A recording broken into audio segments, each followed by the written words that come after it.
At about 7:45, Portland Fire and Rescue responded to a potential fire, which obviously was a significant fire. This has worked itself into a third alarm assignment right now. Just shy of 80 firefighters are present. We have assistance from the power company cutting power so that the lines that have been dropped are de-energized, leaving our crews in a better, safe place. We've got the airport fire that's responded. They're going to open up their ARF vehicle here and really dump a lot of water on it quickly. We have about 2, 4, 6. Well, here we go. You're looking at about 10,000 gallons a minute of water flowing into this area. You can see the amount of hose and water that's flowing away. There's no reported injuries. This business recycles wooden pallets. There's an incredible amount of fuel on site. So we're going to be here for quite a while dealing with the amount of fuels and applying as much water as possible in order to have complete extinguishment.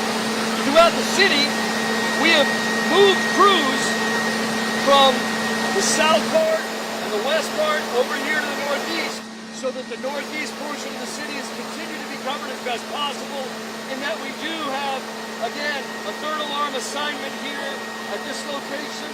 That puts us just close to 100 firefighters on scene. This loud sound will end quickly because they don't have a ton of water. Once their 6,000-gallon tank is done.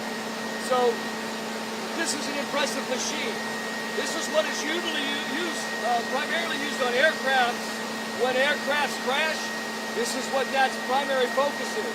But because the airport is so close and we mutual aid with them, they responded and assisted us. So right now on scene we have the airport fire along with Portland Fire and Rescue. But again, we have many other companies that have moved up across the city, and I'm guessing we probably have some from Gresham that have moved into the city to continue to aid in covering that east side, as this northeast flank is completely committed here. What's that? Who called in? I'm unaware of who made the call. I had a ride-along opportunity with the media today. I was home for about 20 minutes after this started, and this started. So it came in as a potential fire, and, well, it's real, right? We got a lot of fuels. It was started on the exterior.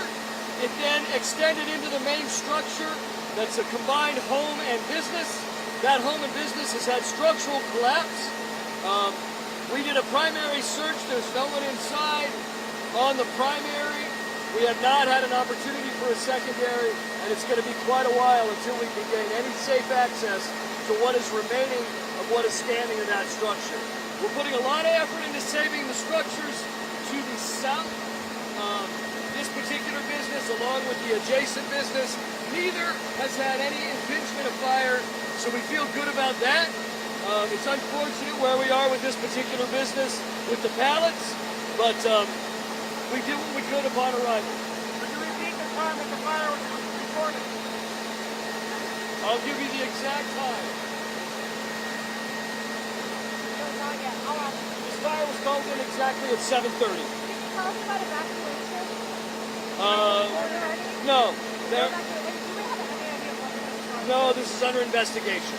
The primary investigator reached out to me before he had to leave and said it's going to be a long time before I figure out what the cause is of this.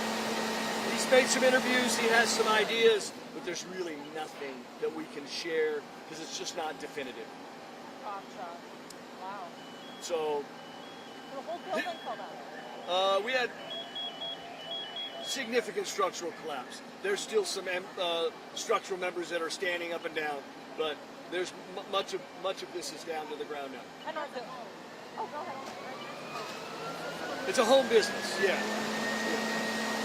So this is we come out here. Well, I don't. Yeah. Are those the down power lines? Where are the There down? are active down power lines initially, or there were active down power lines initially.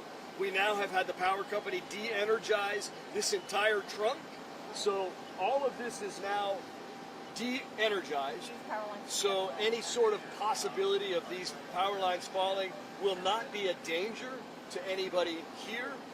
Initially, there were down power lines. We had members all over the place. There were safety advisories. We have tones that go off to advise people of dangerous situation. There was heavy fire, down power lines, extending fire. There was a lot of stuff was happening initially. Any power outages since these are... There will be significant power outages if you're along this line. You will not have power. So this block, like the 600 Yeah, block. from Columbia to what's to the north of this? Boy, I should know that. I'll tell you here in a sec.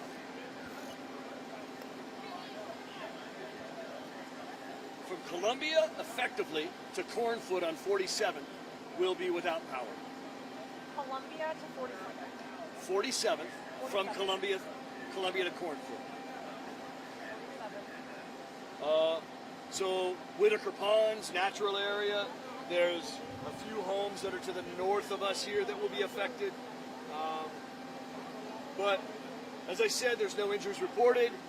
We have had a significant reduction in the fire presence.